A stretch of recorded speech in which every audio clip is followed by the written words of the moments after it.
listening to the Money Monopolizers podcast, helping you take control of your financial destiny. It's about time that we invest more in our financial literacy and work towards building generational wealth. If you think you're ready to do the same, then you've come to the right place. Alex, Marlon, y'all ready? Let's get this bread.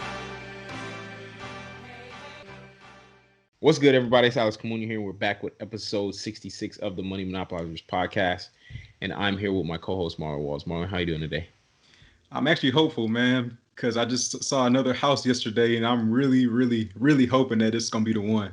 Like, I walked through all of it. The main house is already pretty much taken care of. The back house needed some work, but it's exactly the layout that I was looking for because the main house has its own 2 garages and its own washer and dryer, and the back house has everything is separate. Like, it's pretty much on a silver platter saying, come pick me up. So yeah. I'm really hoping I get this one, and it's at a great price. Normally, the price would have been like $100,000 more than what it was listed for. So I'm hoping that I can get this one, but it's been a long journey with that. Other than that, mobile home is actually we got a qualified applicant, so I'm just going to be going through the process of signing a lease with them now. So that one's going to be rented out and done with. So I'll probably post the results of that one soon. But other than that, I'm doing pretty good. How about you? Doing well. Yeah, that's I remember y'all used to laugh at me about the back houses, and now look at you. No, I want back houses every time. Yeah, like, that's my favorite strategy. Y'all used to clown me on the back houses. I ain't gonna let y'all forget that. No, the thing was that it was when you took up the garage, but when it has its own pure back house, I'm like, bro, that's beautiful. What you mean? What do you mean if you take the garage? No, so if it's inside of a garage, like it just looks less appealing to the renter, like the people you're renting out to. So like I remember you told some stories like when a renter would come through and they'd be like, no garaje? Because he lived out in San Antonio.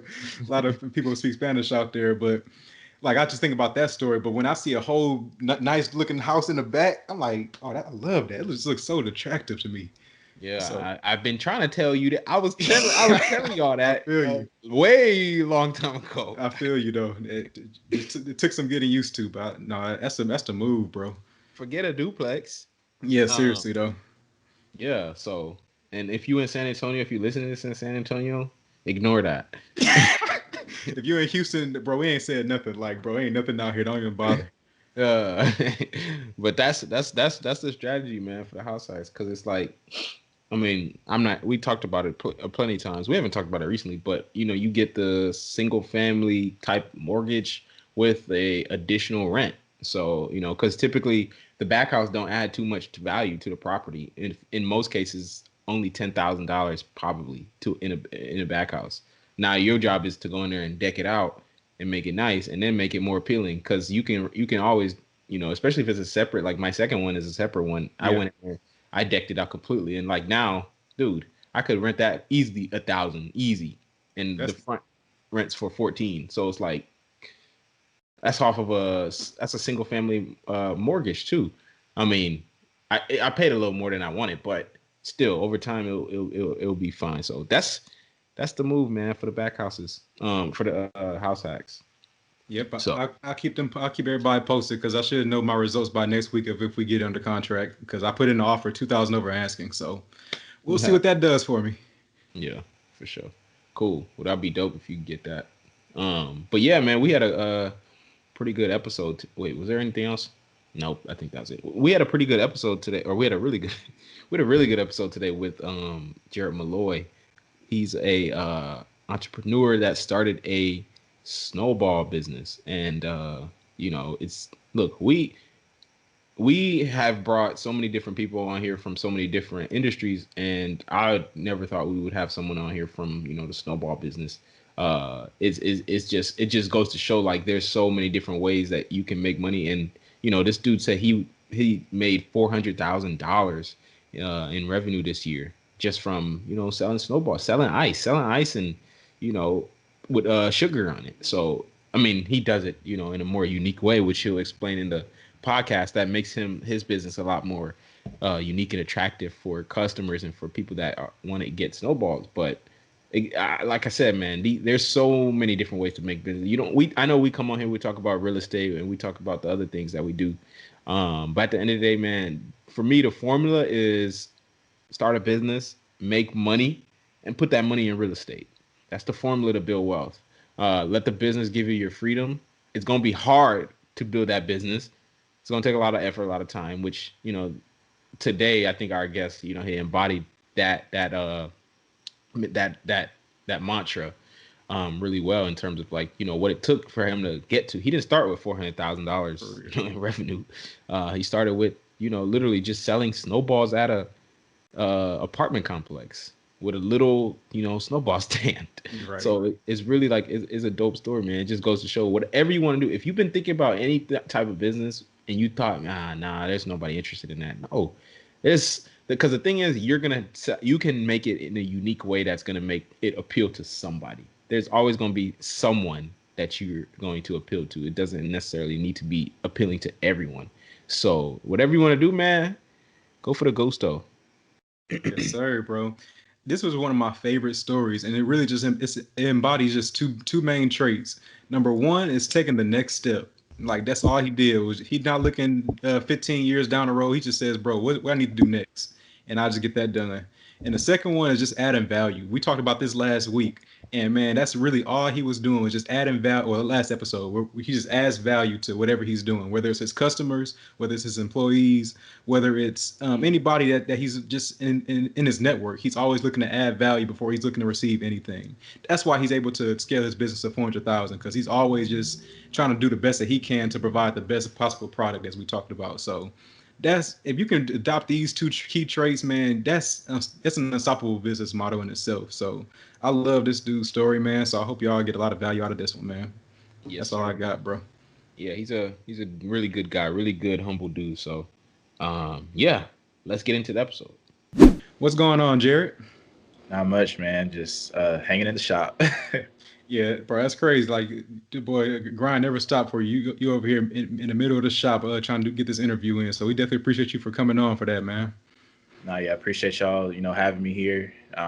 Reaching out to me. So I appreciate y'all.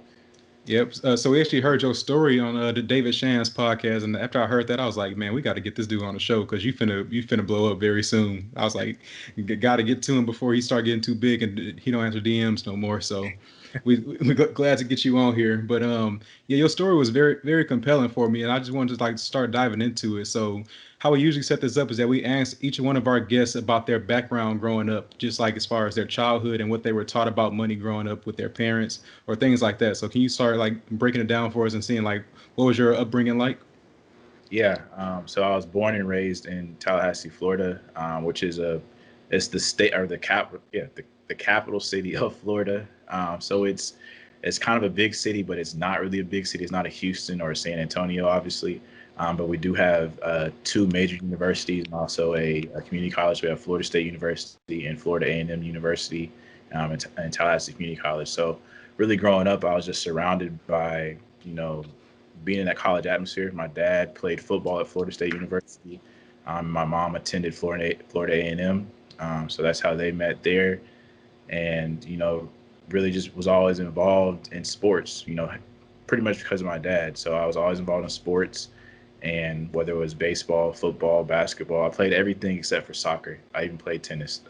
We won't talk about that one though. But so that's how I really grew up, man. And as far as money wise, I don't have that story of single family household or struggled growing up. I don't have that same story. My story is more so my parents. My dad was an elected official, so he's a politician. My mom was a elected official as well. So middle family household for the most part. I never really, I can't say I got everything I wanted because that's not the truth, but I was that person that never really asked for a lot of things either. And if I did want something, I was the one to make sure that I got it. So I would go out and, whether it was selling something or saving money up. So that's what I would do. And as far as just learning about money, man, I'm a visual learner, so I just watch. I don't ask a lot of questions. I just watch. I see what people are doing, and I'd always see my dad he'd save money, be like, oh yeah, I'm saving money for this, or in case of an emergency, I've got this on the side. So that's how I saw that on my dad's side of it. Now my mom, she's the spender. She's a spender, and she was kind of like, if I was to go to a store and say I see a shirt that I want, and it comes in black and it comes in white, and then I'm kind of like, well, dang, well, should I get the black one or the white one? She's like, why don't you just get both of them? So that's her. Whereas my dad's like, nah, you only need one. So it's kind of the tale of two stories. But just growing up, man, I just watched them and I saw how dedicated they were to, their craft as far as work, their relationship with people. They were just always talking. I didn't really learn those lessons until later on, once I, pretty much grew up, because it was always them being politicians, man. They had to literally talk to every single person, no matter whether they wanted to talk to them or not, because these are the people that are voting for them to get into office. So when I would go to the mall, and I'm a person, I go get in and get out. For them, I'm traveling with them, so they're going and they meet somebody, shake their hand, talk. I'm like, come on, like, let's go. But now I see the importance of, actually talking to people and building those relationships with people, because you never know when you might run into them again, and obviously the support they have for you. So that's what I know. It's kind of long, but that was my brief upbringing as far as financial literacy, I guess you could say. So did you go to college? Yeah, man. I actually attended Southern University in Baton Rouge, Louisiana, and I was fortunate enough to have a baseball scholarship there. So that's what took me out to Louisiana, and I might be fast forwarding into this, but it's crazy how things go full circle, because the actual neighborhood that I lived in was a French neighborhood. So all the street, my street name was Napoleon Bonaparte. So, and the neighborhood's name is Lafayette Oaks. So I didn't really think anything of it at that time. And then, right down the street, there's a main street that's called Lagniappe Way. So I get out to Louisiana, and I'm starting to see these French names. I'm like, dang, I grew up in a whole French neighborhood and didn't even know it. So it's just full circle to see how the Louisiana culture was been around me my whole life and didn't even know it. Yeah, that's dope. And I really like I feel like I can resonate really well with your upbringing in regards to kind of what you were mentioning about, you didn't, because, we always hear, okay, we don't always hear, but we hear a lot of those like rags to riches kind of stories in terms of like, I grew up with this, we grew up single parent in the house. Mom, it was just usually only the mom. She's working 2 jobs. I made it out of that situation. Not to say like I'm not downplaying none of that, but like, you make it out of that situation, and then somehow, some way, you come out of that. But so it's nice to kind of hear your story as well, because for some reason I don't think it's that common to hear it like this, like, because what I realize and what I think about too is that when you grow up like in the middle class, and you grow up like upper middle class, especially like for how we grew up in like a city called Pearland, which is a suburb of Houston. Okay. He probably already know. I had so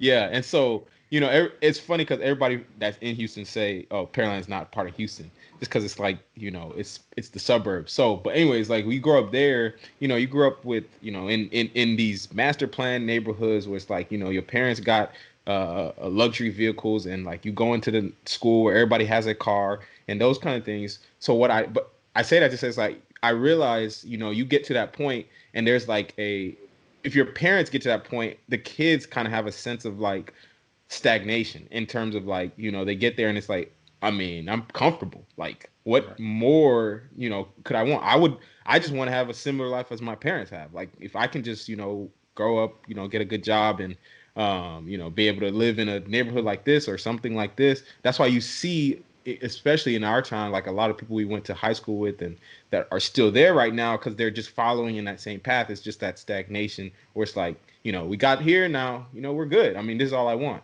And so those, I mean, that was never the case for me. I mean, I saw that as like, because I always say like, there's like, your parents get to a certain level and it's your job to take it to the next level, regardless of how you grew up. Like, even if, if I have kids and they grow up, in a millionaire household, it's their job then to make that $1 billion household. I'm not saying they have to, but that's how I see it. Mm-hmm. So for you to kind of be doing what you're doing now, which of course we're going to get into, is really dope because you came from a very I would say we don't hear that story a lot, but a lot of people are in similar situations like that. We won't call it rags to riches. It's more like kitchen towels to riches. No, No, yeah, I like how you put all that together, especially because, like he said, it really resonates with us a lot more because we came from that background where we just like were just the middle class, like, and people can get very comfortable very quickly with just saying, well, I like my life is good, so they can be like, if I want more, maybe I'm just being selfish. That's kind of the mentality that a lot of people would tell you that you have if you are trying to get more, or you just become complacent just because you're already comfortable where you are and like the life that you were living was just good enough. So you are, it is rare to hear these type of stories in comparison to the ones that where you were just bottom of the barrel, had nothing, and now you were motivated. So it's good to hear this type of story. So moving it forward a little bit though, so let's talk about what your business is. So what is the business that you're in currently, and then And how did also you get into that? exactly. Let's start getting into it. Okay, so the business that I'm in is the dessert business. The general topic is desserts. So I serve New Orleans style snowballs, which is some people call it shaved ice, snow cones, freeze cups. So that's what I'm serving. And the way that I started, man, is more so catering. That was how I started doing it, was catering. So the background from it was I just graduated from school, moved back to Tallahassee, and I was working for a actually, I started working for an apartment community. I was their leasing agent. Moved back from college. Like, your parents say, hey man, you like, what are you gonna do? Because keep in mind, I've been an athlete my whole life. So, you know, growing up, you're thinking, okay, I'm about to be a major league baseball player. So then when that doesn't happen, you're like, oh, so now what, right? So I get home, and it's kind of like I'm chilling for a little bit. They're like, well, what are you gonna do? I have a bachelor's degree in business management. I also have a master's degree in business administration. So everybody's thinking like, oh, you need to get these big corporate jobs and all this. But I just moved back home, and I'm working at a leasing apartment, leasing apartments, making like, I think it was like $13-14 an hour, with a master's degree. And like, right. And I think my manager, bro, I don't even think he went to college, honestly. So, but that's just being humble, man. I never thought that. I was just like, okay, I'm working, they're paying me, we're doing this, right? So then I was like, okay, I need to get a real job, I guess you could say. And so I started working at a financial firm, doing financial advising. And pretty much it was more so just selling insurance, right? Because I didn't have like the extra Series 6, 5, and Series 7 licenses that I didn't study for to get. So then it was really just selling insurance, which is a great thing. It was a great building block. But it got to the point where I was having success in that industry, and I just the management, they were starting to get on me, in a sense of like, you have different quotas that you want to hit towards the end of the month, and I would always hit my quotas, but I would wait till like the third and the fourth week to hit them. And I would always do it. And they were just like, well, why don't you do this the entire month, right? So I'm like, because I'm comfortable. Like, I'm not pressed to, go make the $200,000 like you guys are making. Like, I'm cool, bro. I got my clients. I'm not stressed. I'm not worried. So I was doing that, but they just kept pressuring me. Then they started getting into like the dress code stuff. So they were 3-piece suits.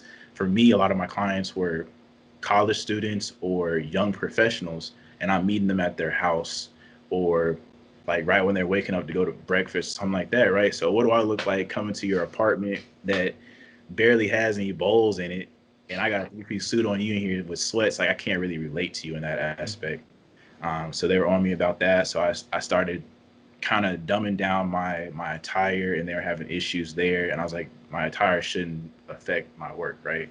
So it's just kind of, and that's that independency that I just started to pull out of me, that I didn't know what that really was, but I was like, dang, like, I'm independent, right? And then during my off times, I would really start to learn about self-development, man. And it was just like the perfect timing. It was right when Eric Thomas, the hip hop preacher, he just started getting on his YouTube and started making videos. And I'm sure everybody knows now, like, that one video, it was the how bad do you want to succeed? The story about the guru and the walk, Yes, like sir. that. Hey, I got it. I know exactly what you're talking about.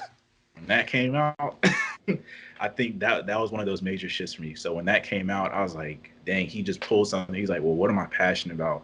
What am I really trying to do? And I would go to work, and I'm just thinking, I'm like, dang, like, what's my purpose? What am I passionate about? What's my purpose? What am I good at? And I just started thinking, like, my mom would always be like, you know what, kids are just always drawn to you for some reason. Like they're just always drawn to you. And I started thinking like, yeah, anytime I go somewhere, a little kid just always want to either throw baseballs with me or they're just gravitated towards me. So like, okay, that's cool. So what's that mean? And I was like, what am I also good at? I was good at baseball. I'm good at teaching. I'm good at instructing, being able to break things down very simplistically for people. And so I was like, well, how do I tie those two things together? And at this time, I guess like player development, you started seeing these things like at colleges, it's called life skills. So it's actual programs they have in college where they teach, you know, just life skills development. And from then I was like, well, how do I develop my own program like that? So I want to have a youth program for student athletes, you know, teaching community service skills and player development and whatnot. And then the business side kicked in. I'm like, well, dang, all businesses require money to get started. So how do I raise money? And like I said, being independent, I'm not that person that's going to ask somebody for something. So I was like, I'm not asking people for money. Like I'm not doing that. So what can I do to raise money? And that's when everything goes full circle, man. When I started thinking about, on Saturdays, I would go to the pool with my buddies. And it was like every Saturday, I was like, well, it's hot outside. Well, maybe I could like sell some like shaved ice. I was getting snowballs after practice all the time. So maybe get some shaved ice. I could sell that to the residents for like a couple $, and be done with it and just raise money. And I started doing my research. And ended up buying my first machines, went to my first complex. They let me set up. I sold maybe like 3 or 4. But it just happened to be that the property manager was like, I guess he saw when I had the line of 3 to 4 people at that one time. He's like, yeah, it seems like they really love this. Do you cater? I was like, yeah. So I said, yeah. And from there, man, I mean, we'll get more into detail with it, but yeah, it just snowballed from there to what we're at. Snowball. I like that. I like that analogy. But one thing I really like that you said too. Well, okay, because I feel like, number one, you seem like a very humble person, a very humble guy in terms of like just, you know, your whole demeanor. But I know you're really humble because you were telling me that, or you were saying that you know, was working with a master's degree at, you know, the apartment leasing office, $13 an hour. Yeah, for $14 an hour, and your boss didn't even have a degree.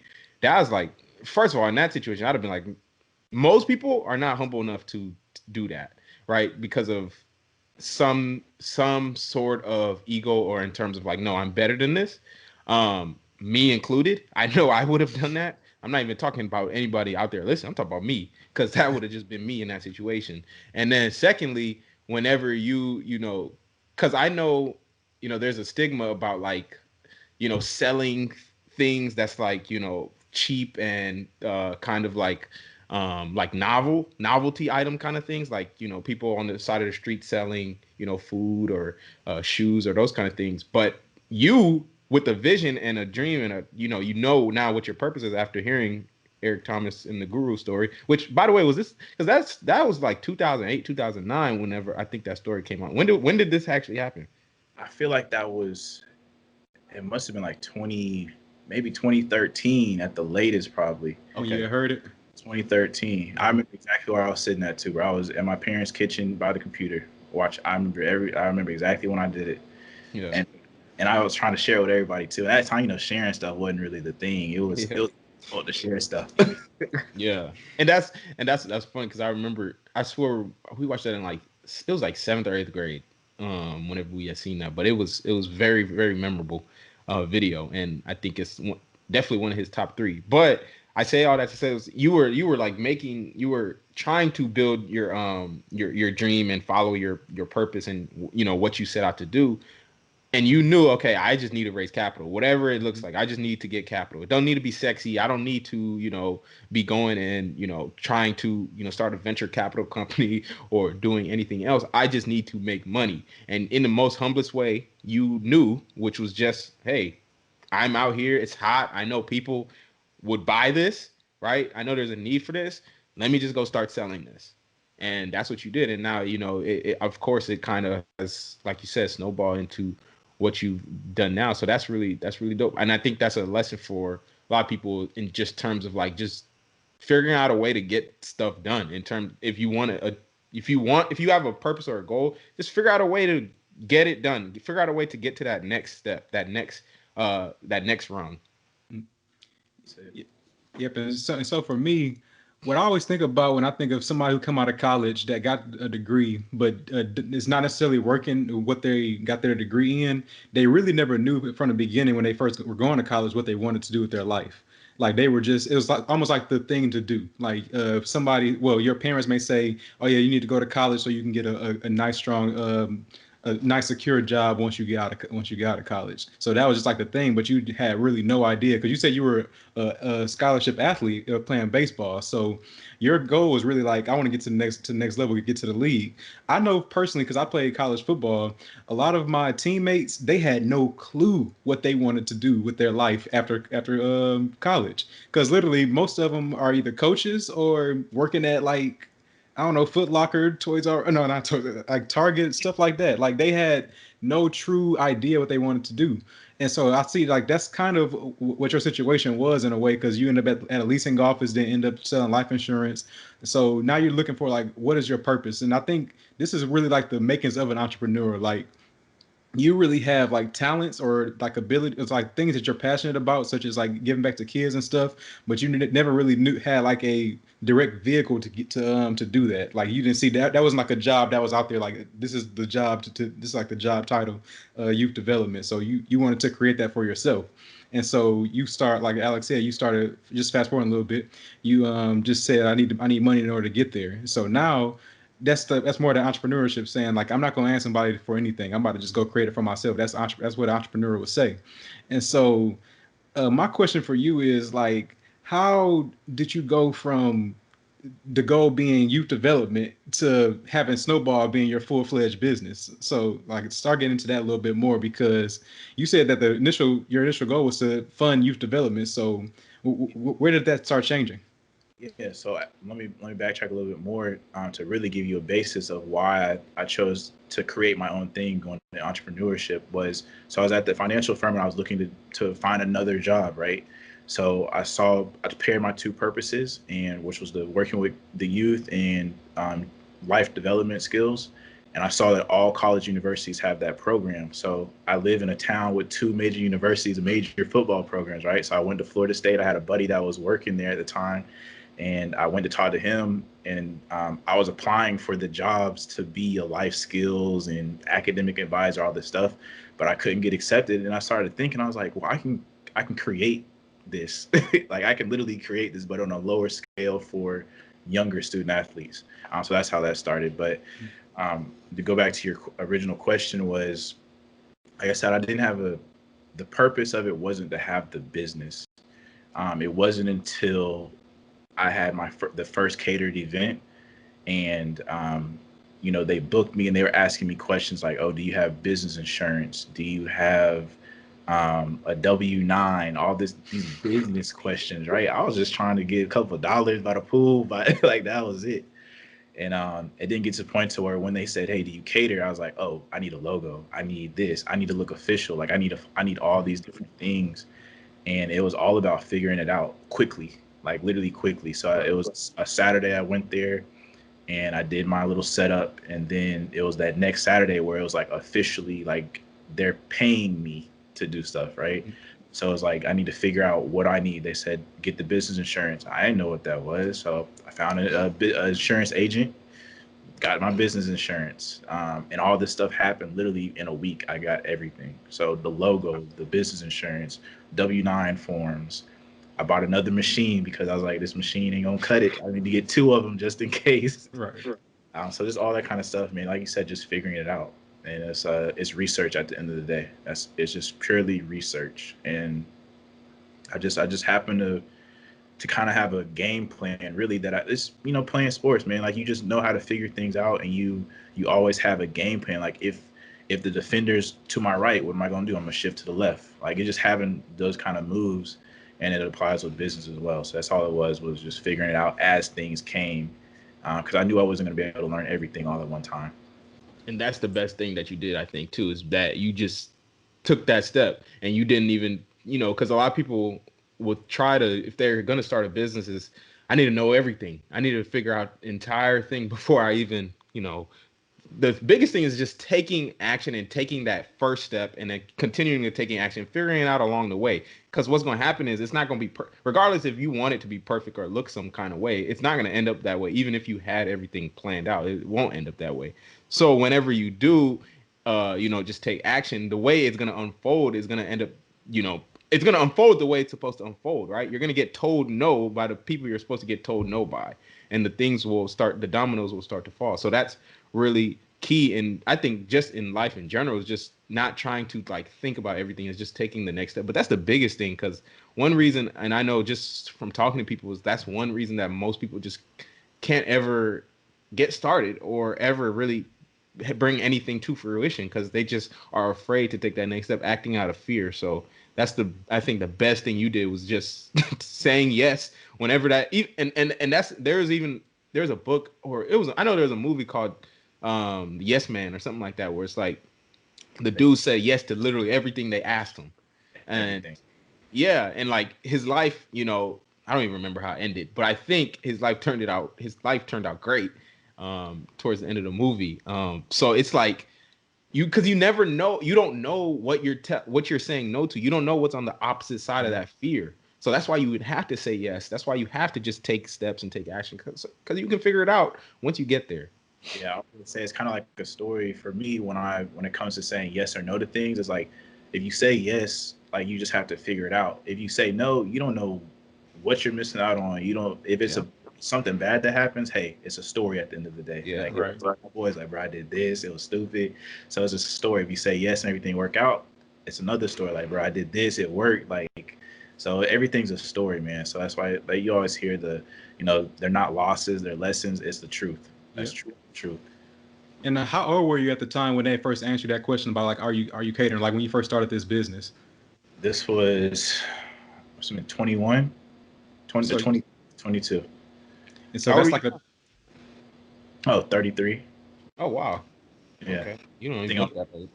Definitely don't. I was about to say 26. Like, honestly. But no, that's the perfect time in order to take these type of risks. Just say yes to everything, because you literally are at the youngest point of your life, or you have so much life in front of you that you can fall flat on your face and like strike out on every single thing that you said yes to, and like everything could be a complete failure. But at your worst case scenario is literally, well, that didn't work. I'll go back to my job. I'm only 21. Like, oh, that's everybody else's normal. Like your worst case scenario would have been everybody else's normal in that situation. So it's good just to take chances, especially when you're young, because you just have unlimited opportunities if you are willing to just take those on. But now getting into the numbers a little bit, because they asked you, are you catering? So you had to at least know like what you're gonna charge for them. So how did that go? So that conversation, they asked me if I catered. I said yes.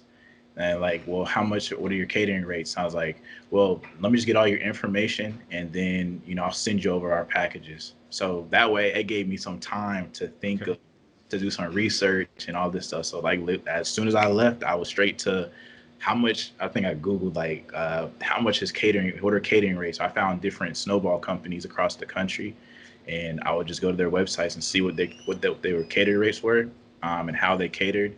And a lot of them was like, okay, we serve 50 snowballs for X amount of money, right? So I think like the highest I saw was like $250. And I was like, oh, okay. Yeah, I don't think I'm at that level. So let me dumb it down a little bit. So anyways, I settled with the $75 an hour. That's what I did. But one of the smartest moves that I made was, instead of selling them individually, or like going by how many people you're going to have here, how many snowballs you want me to serve, I said, hey, I'm going to give you an hourly rate, and I'm going to serve as many people come up here. But I didn't really know what I was doing when I said that until like later on, I guess like a couple more events into it. So really what it did was it just made things easy for the yes person to say yes, because they don't have to figure out how many people are coming. They don't have to figure out how much it is per snowball. They don't have to do any of that. They just say, oh, you're going to be here for an hour? Okay, everybody come on, kind of thing. So that was my niche right there, was I offer unlimited snowballs to the residents. Okay. So you start off with $75 per cater. And then I just want to, just for for the audience, so everybody understands, what does your business look like today as far as what is bringing in like gross revenue? Yeah, so right now, just the catering side of the business. So we now currently charge anywhere from $275 an hour to about $375 an hour, just depending on the event size. We also operate out the storefront that I have now and a drive-through as well. So this year we're going to make a little over 400,000 this year. Wow. From So, $75. Wait, Yeah, so what city are you in? in Tallahassee. Oh, okay. You back in North Florida. Okay, that's dope. So, man, 400,000. 400,000 from doing what? Selling snowballs. To selling water Selling and ice. So, Ice and food color. okay, and so I think that's a really good, obviously there's a lesson in everything, but just can you kind of tell us how that progressed to 400,000 in terms of like when in your first year in business, like how much were you making that? Because I want people to understand that this kind of stuff, you didn't hit 400K your first year in business, right? How long did it take for you to actually make profit? So the first year, so the thing is, I started off extremely small. So when I say I started off small, I literally started off with a table, a tent, and like $150 machine and like 5 syrups, right? That I just pre-bought. And then I would cater for $75 an hour, the first event I did. And what happened was when I did that first event, the property manager, I didn't know this, but they had sister properties. So I mean, sister properties, the same owner owned 4 or 5 of those, the same property, right? So once I did their event, the other ones booked me for their event. So then I went from 1 apartment to 5 apartments being booked for them. So I went from that 75 to 75 times 5, right? So and it just again, it kept snowballing. I hate using that term, but that's really what happened. And keep in mind, I live in a college town, so there's nothing but student housing here for the most part. So one of my goals was I need to do a catered event for every single student housing that's here. So once I was being like double booked, triple booked. So I'd have like 2 events on Friday, 2 events on Saturday, 2 events on Sunday, and it was every single weekend like that. So at that time, I was probably bringing in probably 500, 700 a week, somewhere around there, just doing the catering. And then I started seeing the opportunities, and I was, like I said, I was doing a lot of research. So I was starting to see a bunch of other snowball companies, what they're doing across the country. I saw they had these trailers. So I was like, dang, like I need to get a trailer. Like that's what I need. So one, I'm sick of putting everything in my truck, packing it, unpacking it, packing it. I was like, I need to get this trailer. So once I got the trailer, it opened up more opportunities for me. I did more catering. I started working with some of the city, doing some like sports parks, stuff like that, because I was now mobile, so I could get up and go do these things. And so at that point, I think that the first year, I probably made like $4,000 because I started in May, I think, somewhere around there. And the second year, I had the trailer full time doing that. And keep in mind, I'm still working full time. That's why I was wondering about that. So that second year, I probably generated about maybe like $14,000 somewhere around there. And at this time, I also started working as a property appraiser. Because like I said, I was just doing stuff on the weekend. $500. My mom was like, yeah, that's not gonna cut it. I was like, oh, well, I need to get another job, and I was real hesitant. about getting a job because like the snowball stuff was really starting to crank up, and I'm like I can do this, full time. But she's like, you really think at this time I wasn't selling ice either? I wasn't selling anything. It was strictly catering. So she's like, you think people gonna buy ice? I was like, in my head, I'm like, yeah, I've seen it. I've seen it, and but she couldn't see that. So she was just kind of like being a mom, being that safety. Like, I want you to do good. Like, you're my baby boy, and all that kind of stuff. Like, I want you to succeed. I don't want you to fail at anything. But I was like, this is what I want to do. But kind of like to make her happy in a sense, I took the job at the property appraiser's office, but with everything I take on, I always think of what else is there for me in this. Like, it's not just I'm in this job, like I don't want to be here. It's maybe I'm gonna meet somebody, maybe something's gonna happen, so I'm gonna learn something. There's gonna be something that's gonna happen, within this job, and that's exactly what happened, man. Like, literally the second week I started that job, the lot that I was parking on with my trailer and serving, the owner sold the land. He sold the land to Florida State, so I wouldn't be able to use that spot anyways, right? So, and from there, I made relationships with a rental, or I mean, a commercial real estate guy who owned a bunch of properties, and that's how I found out about the storefront. I know I skipped a bunch in between there, but just relationships is how I got the storefront. And so from the first year in the storefront, man, I was only open for 2 hours a day because I was working full time. I could only work from 5 to 7. That was when I was open. And again, that was one of those things where people were just like, how are you doing this? Like, why? How are you gonna have a whole restaurant open for 2 hours a day, right? So, and again, this was all just starting small, So I always tell people, when you see big numbers, you got to break things down to the smallest number possible so you don't mentally psych yourself out. Mm-hmm. So I think at the time, the rent was like $1,000. So, and I was open 2 hours a day, 6 days a week. So you just start dividing things down until it got to the point to where it's like, okay, I need to have, say, I think it was like $25 or $50 a day was what I wanted to make every single day, just to make sure my expenses were paid. That was the only goal. Make sure this rent was paid.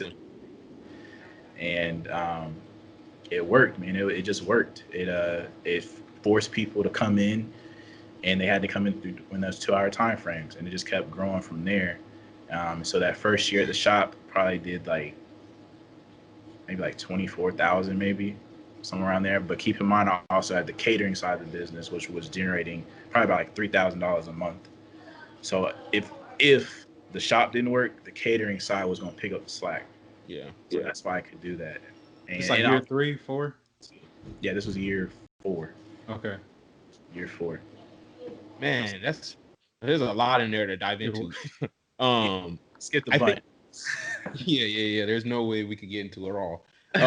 But I think, what I really enjoy about that, or what I like that you did, was when you took that job, you looked at it as like, what can I get from this, like as the property appraiser? Because, like you said, a lot of people, they take a job and it's just like, oh my God, I just hate this job. I hate being here. You go there every day and you hate being there. I mean, I used to do that when I first graduated. I was telling them I used to hate, not say hate going to work, but every time I got on the elevator to get to work, somebody was like, "Oh, it's another Monday." I hate hearing that. Oh, thank God it's Friday. We're almost halfway through the week. I'm like, bro, what do y'all do on the weekends? Like, what do y'all do? Yeah, and it's like, I mean, more than likely, you're not doing nothing on the weekend anyway. So it's like, what are you so excited about? You just are happy to be away from here, right? And so, but the thing is, like, there's always, and it's with any job, with any opportunity, there's always something you could grab from it. Even if you're, a cook at Burger King, there is something you can get from that job that you can take and extrapolate into whatever you actually want to get into. Everything, you have to look at these things as leverage and as a tool, as a stepping stone, as a vehicle to get to what you actually want to get into. And if you look at it like that, you start to see opportunities as opposed to just work, right? You start to see things, you look at things different, things come into a different perspective and a different view. Because now, I can tell you from experience, when I was like working my job, and by the way, my job as a civil engineer synergizes really well with what I do, which is real estate investing. But when I first graduated and I kind of got into financial freedom, it was like, I just can't wait to retire, get out this job in a few years, blah, blah, blah, blah. Not even realizing kind of for like almost that whole year, my first year working, that's like, man, you need to be leveraging this opportunities in this job to get into, to because it synergizes really well with real estate. And even if your job doesn't synergize with what you actually want to do, if there's completely, interdependent and there's no similarities at all, then there's something in terms of like intangibles that you can get from that job. Pick up a right? skill. Yeah, if I'm a cashier, I can learn about customer service in a unique way that I can take that and apply it to if I want to open a snowball company, which we're going to talk about in a minute, as far as how other people can do that. Then there's a unique way I can do that, and so there's always something you can grab from there. So I love that you went in there to the property appraisal job and you saw it as opportunity. And what did you get from it? You got an opportunity, which catapulted you into your first store. What'd you say? It's a big opportunity. But you don't know. You don't know until you say yes. That goes back to just talking about, you don't know. That's it. my thing for you is that I love how you are big on just taking the next step rather than trying to get all the way to the end or trying to just or always thinking about where's my ultimate goal. Like you're just saying, no, I'm not going to psych myself out by trying to think too far into it. I'm going to just take the next step. So the next step right now is saying open this storefront for 2 hours a day because that's all I got right now to work with. But like you really just finding a way, no matter what comes in your way. Like you didn't know what catering, what to charge for catering back then, so you go research what that looks like. You ain't know about any of the business lingo or like what paperwork you needed, so you just go figure it out, and you just pretty much overcoming obstacles as you go along the way, basically. And as far as like the job piece itself, because you said that you started making like what was it, 3,000 a month for catering, and then what I forgot, like for the storefront was like another 20-some thousand. Right. Like, was there ever a point where you was like, okay, man, the time that I'm able to put for the business is being taken away from by the 9 to 5? Was there ever a time where you had that clash come to pass? Because like you generating some serious money over here, or you see the growth that it had, the capabilities that it has. So, how did that work for you? Yeah, so it's me just being humble, really. So what ended up happening was I started seeing the money coming in, and keep the snowball business, man. It was making more than what I was making at my job, probably 2 or 3 years before I left my job. Wow. So when I started hearing all these like I said, when I get in the elevator and people talking about, oh, thank God it's money, all this kind of stuff, in my head I'm like, man, I'm excited. Like, shoot, it's another day. I'm about to go to the shop. I'm about to do this. So my full-time job really was my side hustle in a sense, kind of. It was kind of like my security blanket. So like when I opened up the shop, I just used the paycheck I was getting from my job that was when I was like, okay, I can get some employees now because I know I've got this paycheck coming and I ain't got to worry about. So I Smart. leveraging, man. So yeah, it just got to the point to where, literally Snowball was my full-time job. So the one term I would hate with people like, oh, your little business or your side hustle, or I'm like, bro, y'all have no idea. Y'all have no idea. That's good. That's good. Let them keep sleeping. Yeah. Honestly, it wasn't up until I did the podcast with David, bro. That's when all the numbers came out. So let me ask then, because obviously, you have a business, but this is not the first time we've seen someone sell snowballs. So I want to ask you specifically, what is your unique value proposition that makes your business more unique than other businesses? Because obviously, we see the chain franchises like Bahama Breeze and or Bahama Bucks. What was it? Bahama Bucks? One of them. Yeah. But yeah, Bahama Bucks. Yeah. Like obviously they are, national chains that have stores all over the country. Why is your snowballs better than theirs, or not even better? What makes yours unique? Yeah, and why should people get yours? Yeah, so one, it just comes down to the passion I have and the detail of what I'm doing in the product. So like I literally tell my staff, I'm like, this has to be, every single snowball you make has to be the best snowball you make. So obviously we do the same process every single day and every single snowball, but I'm like, the one that you made at 3 o'clock, it's got to be better than the one you made at 3:05. The next one's got to be better. So that at the end of the day, the very last snowball that you make has to be the best one you made all day long. So that's how I instill with that mindset. And then it's as far as the research I've done of, bro, like you wouldn't believe this, but there's techniques to the way ice freezes. There's temperature stuff. Oh yeah. There's all kind of stuff that you learn, just throughout the process. So it's really just taking the time and really, not doing any shortcuts. There are no shortcuts. There are no shortcuts to quality, bro. That's the main thing. So just really learning how I do it. So one thing that makes me completely different, product-wise, would be the texture of our ice.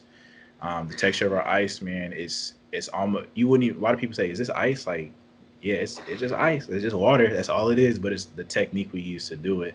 So it's really smooth. It's like velvety. Then our flavors, I make the simple syrup, which is nothing but sugar and water. But I have a process of how I make that. So the way it pairs with the flavors. So like every single flavor you get. So if you get a mango, it's gonna taste like mango. Or if you get strawberry cheesecake, You can be like, dang, this isn't ice? Are you sure this isn't it's going this ice? But yeah, it's strawberry cheesecake. So just the flavoring, the ice, which are the main things, and then we added the secret sauce would be the component of we stuff ours with cheesecake. So yeah, that's you're not gonna find too many people doing that. I think it just started to catch on as a trend over the last couple of years, but we were one of the first ones to do that, and the first ones that did it. And initially, they were just cutting cheesecake slices and putting it into the snowball, but I actually make the cheesecake, so it's a cheesecake filling, um, and that kind of mind blows everybody right there. Like on our store, home of the cheesecake stuff, Snowball. So when you're driving by, you're like, what, cheesecake and a snowball? Like, how does that work? Come So, try it and see. exactly. So that's one of the things that makes us really different. And then when I started to realize, I started to realize over the brand would be it's just a personal brand, man. Like I'm able to really connect with the community and going full circle again. Like I said, the youth development program is geared towards community service and helping others out, and that's what this brand is all about, man. It's really not the product that I'm selling, and that's not my main motive for it. It's really showing people in the community that this can be done. One, for encouragement, positivity, and just being of service to people, man. But I just happen to use snowballs to be doing that, and that's really that's the secret, I guess. That's just the brand. Man, I'm so glad you said that last point because what obviously you started a new business and it starts off as a small business, but what I realized that a lot of books I've read have kind of exposed this fact and this truth is that a lot of people focus too much on the um commodity that they're selling and not the product that they're selling, right? Because there's a difference between the commodity and the product. A lot of people, it's this people think it's the same thing, but the commodity is like the actual thing that you're selling, right? Like the actual whatever. Like in your case, it's the snowballs, but the product is like the value proposition that you're giving for people, or that makes your business more unique.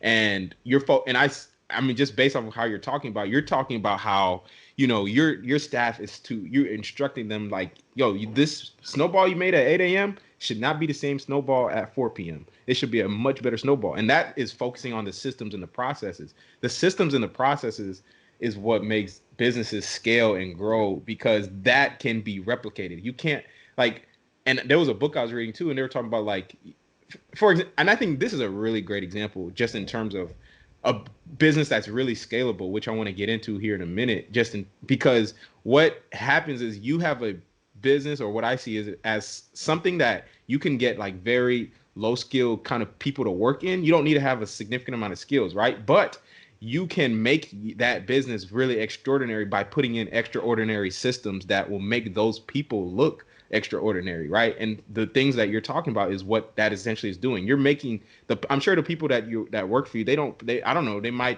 I doubt they have master's degrees. They're not probably, They're all students. They're all college. Every single one of them a college student.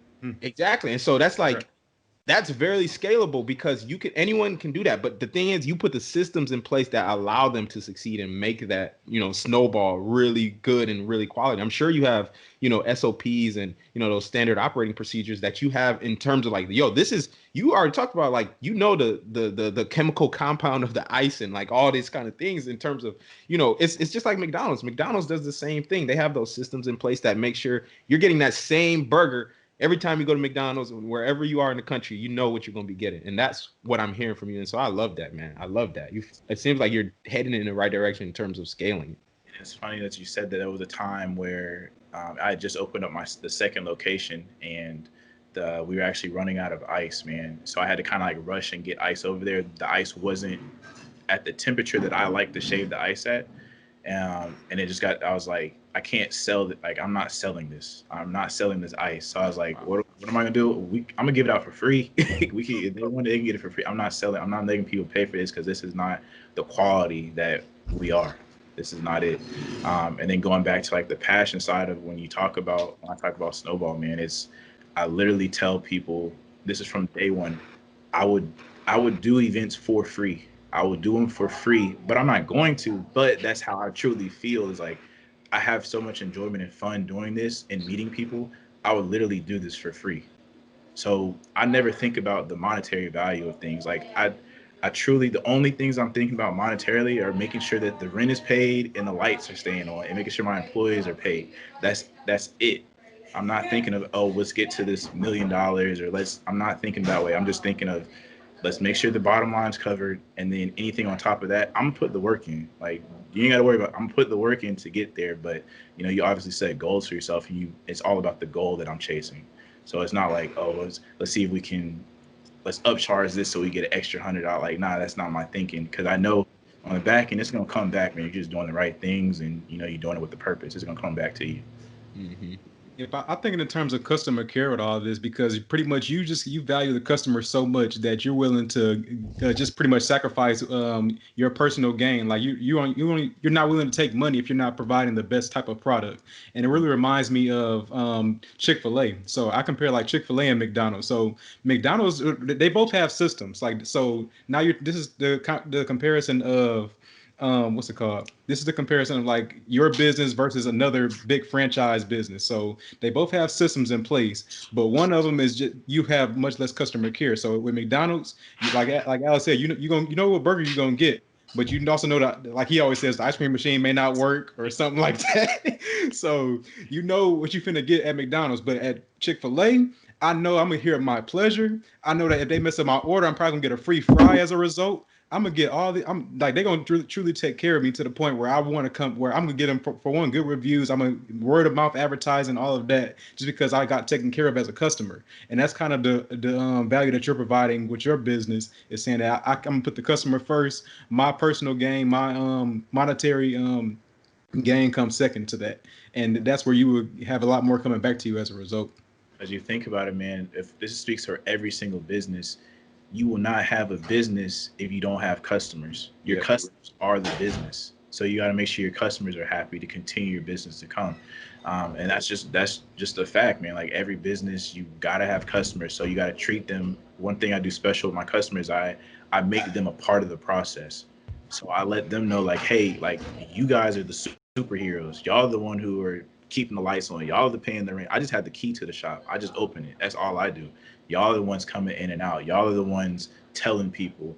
Y'all are the ones sharing with your friends. You're the ones. Sometimes customers, they're like, oh, people are online like, hey, yeah, you should get the strawberry cheesecake stuff with cheesecake. Oh, well, what's that? Oh, well, it's got cheesecake in the middle. This, like, we don't even have to say that stuff anymore, because the customers are so engaged into what we're doing that they actually explain the menu to people that are first timers. So I think that's one of the coolest things to me. But just going back to saying, man, like, your customers are so important to your business, so you got to make sure you treat them very special. Yeah. And that's focusing on that product and not on the commodity. The product is your customers, so focus on them and how they feel. Because I mean, I think that's honestly the key to any business in which there's customers involved, or any kind of service-based business. So kind of, I do want to talk about, because I know before we had got on here, I seen in your background you had like the ebook in terms of like, and this is kind of transitioning into more so how people can do this themselves, right? Because I know now you're teaching this, which I love now, because aside from the fact of the impact that you're making in the community, is you have found another stream of revenue within the same business, Which is passive at that. Yeah, and it's like digital real estate, so it's amazing. So can we kind of talk more so about how someone can actually start their own snowball business and now kind of grow it and scale that? Yeah, for sure. So what I did, I put together an ebook that really just provides 3 simple ways to start your snowball business to get it to 6 figures. So 3 simple setups. One is, this is everything that I did, like step by step by step. Because like I said, I started off with a table of tent. So I describe, what do you need to get to start using a table and tent setup. Then you have the trailer setup. What do you need to get to start up your trailer setup? And then the third one would be a storefront or permanent location. So what do you need to get to start up your permanent, and I literally gave every single link all the way down to where you get your spoons from, like the cheat, like I gave a link to everything. So all you got to do is, which setup do you want? The table and tent, look at it. Okay, click this link, purchase that, click this link, purchase that, and you get ready to go. And then I give you the opportunity to also reach out to me for a strategy call. And that's where we can really go into detail to really how to get started and to grow your business. I love that, bro, because you pretty much were the blueprint for everything. So you're pretty much telling your testimony in the course, and now people can see what roadblocks you ran into and learn firsthand before they even get started on how to avoid those, and pretty much make their process a whole lot smoother, or their growth process a lot smoother than what yours was. And Yeah, I, go ahead. I just got a, I had a call earlier, and the guy was getting ready to purchase a trailer, and he hadn't had the ebook yet. So he was getting ready to purchase a trailer, and I was like, "Did you purchase it yet?" And he was like, "No."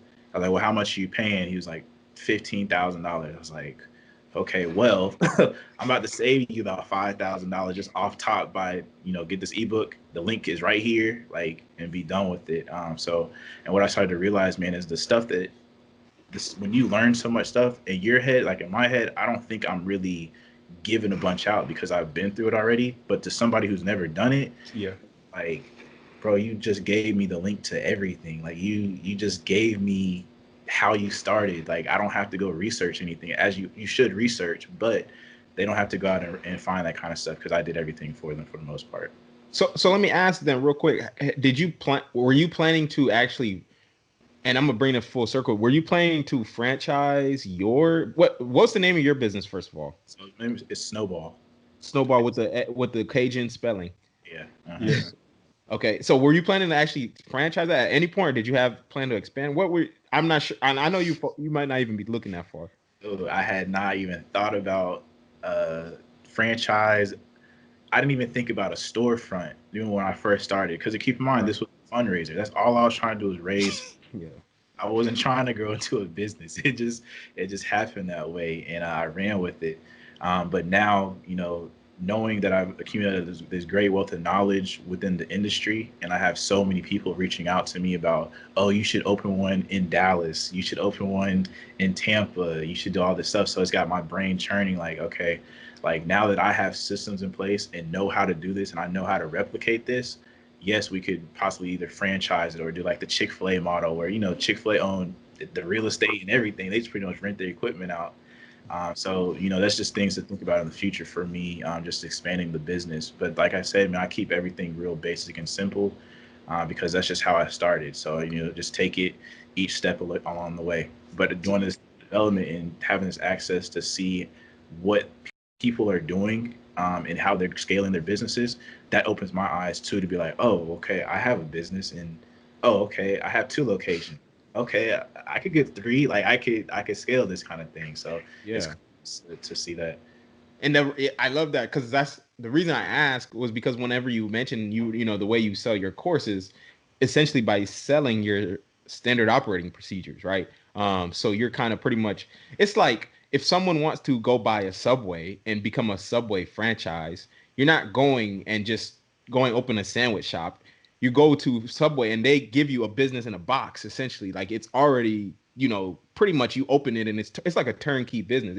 They sell to like doctors and, people that are wealthy, people that have money that just want another stream of income. So it's like you just go and use their Subway brand or whatever the case may be. So that's why I asked, because it got me thinking. It's like, man, that could even be, it's all, I don't know, because the franchise business and service business is like a completely different business. Like you're not even in the business of what you're in, like once you earn a franchise. So that's why it could be something way down the line. But that's what I was thinking of. I was like, man, you're already selling the systems that you put in place, and it's like, man, I need to be making money off of what you doing too, because these are my systems. I always talk about like franchises because it's not that I think they're bad or anything, but for the business that I'm in, I always feel like it's so simple to start. You don't need to be a franchise to start. You don't need to buy I think it was like Kona Ice or Snowies, and you don't need their name. Like you can go buy a trailer, put your name on it, and get started. So I think more so for me is teaching people how to do that. Because at the end of the day, man, I just want people to win, man. Because like having, whether it's making an extra $500 or $1,000 or $10,000, like that can be life changing for certain people. That's a bill that can be paid that they don't have to worry about. Yep. So if you want to do this part time, great. If you want to do it full time, even better. Like, but just know that I just want to know that I'm helping people make those shifts, because I know personally, like I said, growing up, man, my parents didn't worry about bills. I didn't worry about where the food was coming from. I didn't worry about all that kind of stuff. But I know there are people out there that are, And this could be something simple that they can do to, you know, completely change the dynamic for their life and generational wealth. Nice. Have you had anyone that started one and has like successfully like? When did you start doing it? Actually. So it started earlier this year. As far I would do like mentorship calls, or people would actually come in. This is what opened my eyes is when a guy reached out to me to come shadow my business, and he drove about 3 hours to come just shadow me on a Saturday. And I was like, okay, cool. I wasn't charging. I didn't even bring up money at the end of like, I just was like, yeah, like come by, come see what we're doing. I'll show you this and that. And at the end of the day, man, he wrote me a check. And I was like, bro, he's about to like, nah, keep that, like keep it. He's like, no, man, you just gave me so much value. And in my head, I'm like, I just showed him what I was doing. And the biggest, it's funny, the biggest thing that he picked up, it wasn't so much how I made the ice or what I was telling him. So oftentimes the machine gets clogged, right? Because it's the ice and it freezes. And I use like a squirt bottle. I literally use a water, like a squirt bottle. And he was like, that right there, just that was worth the trip, learning that. I was like, well, what do you use? He's like, man, I use a heat gun. I was like, hold up. So just this, the common sense that I'm thinking was just common sense is people are asking these questions on the daily in my DMs or emails. Like they're always asking me like, how do you do this? How did you get your ice to do that? How did you create this event? Like, so just like that, I mean, just having the knowledge, you want to help people out. And that's what it's all about at the end of the day. Because like I said, you can't think about the money aspect of it. I just think about who I'm helping out. And on the back end, shoot, man, they might pay me. They might, you knows what's going to happen. So being able to offer something like that to people is, you know, just a true blessing.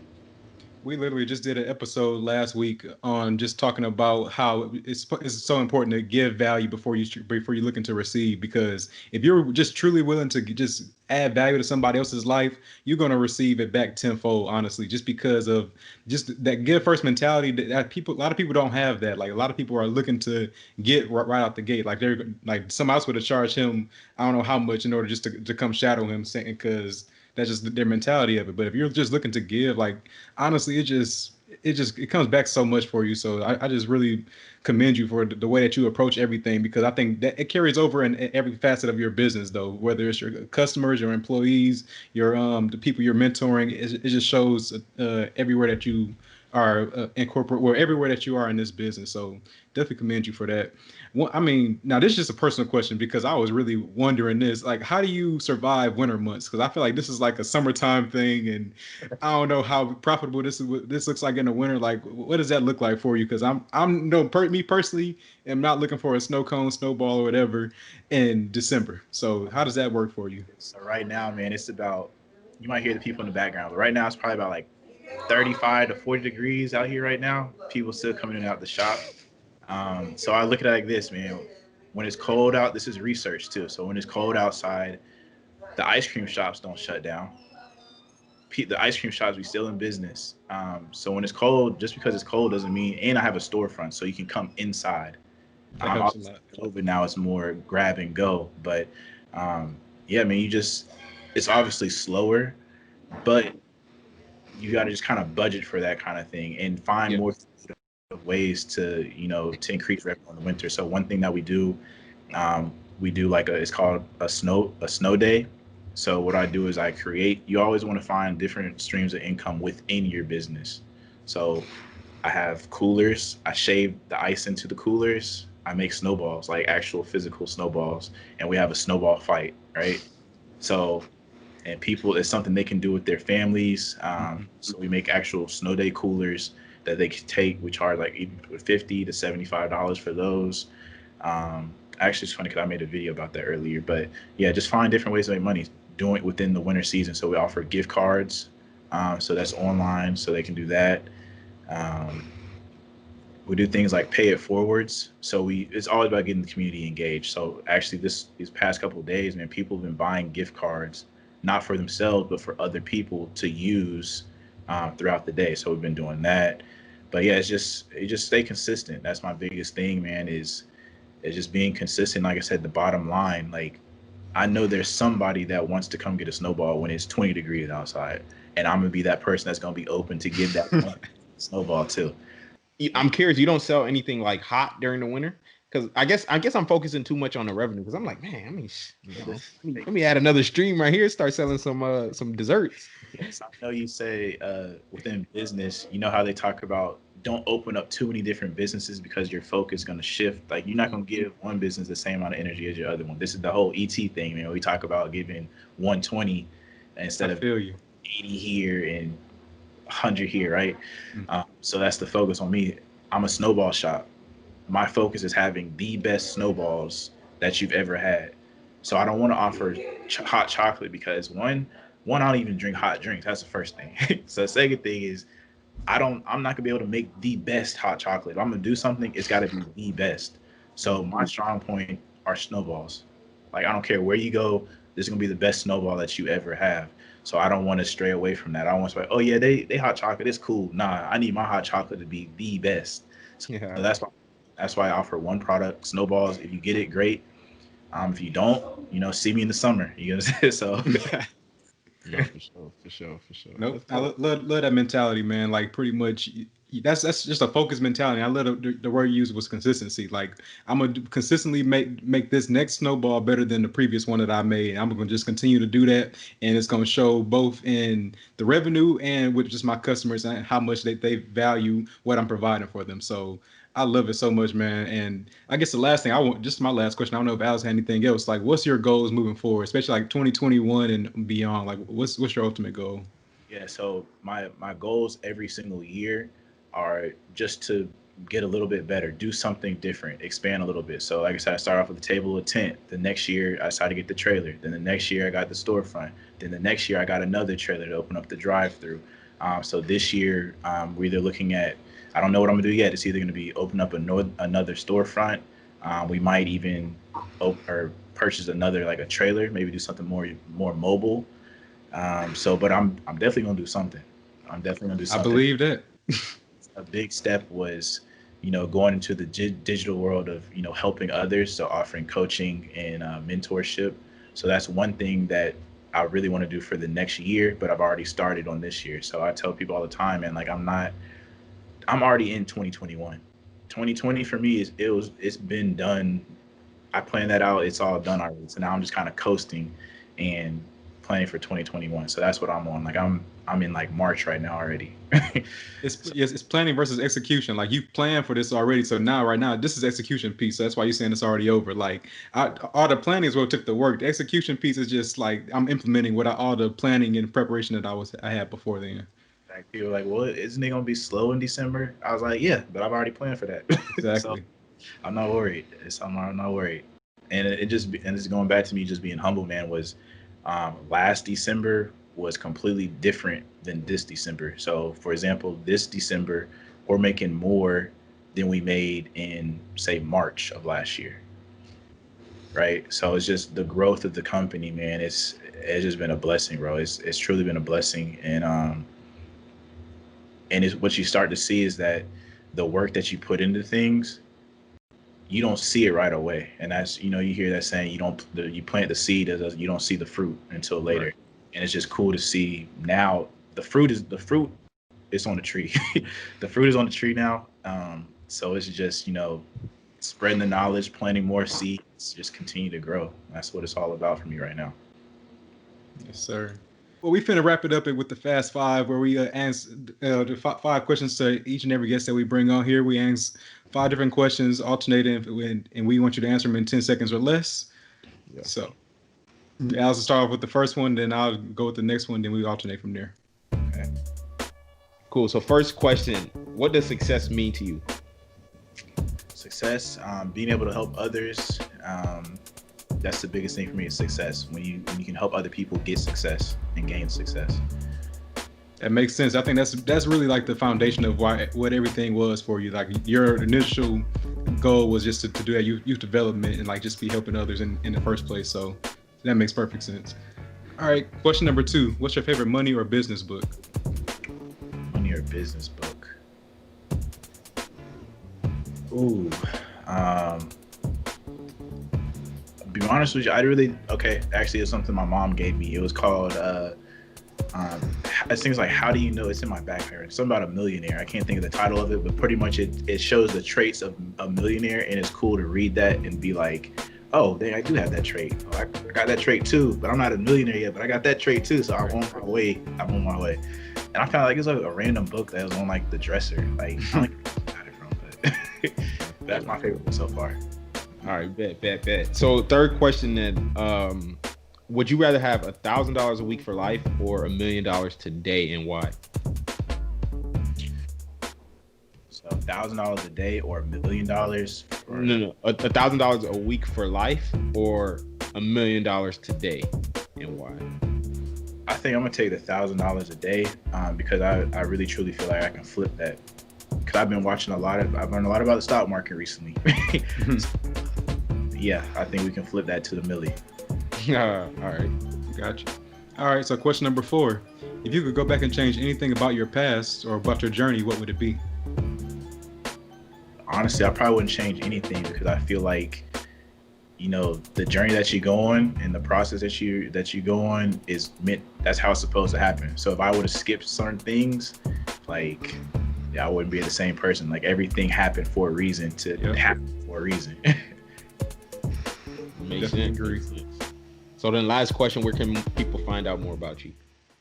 Yeah, man. So I'm real active on social media. I'm on Instagram, Snowballs, SNEAUXBALL.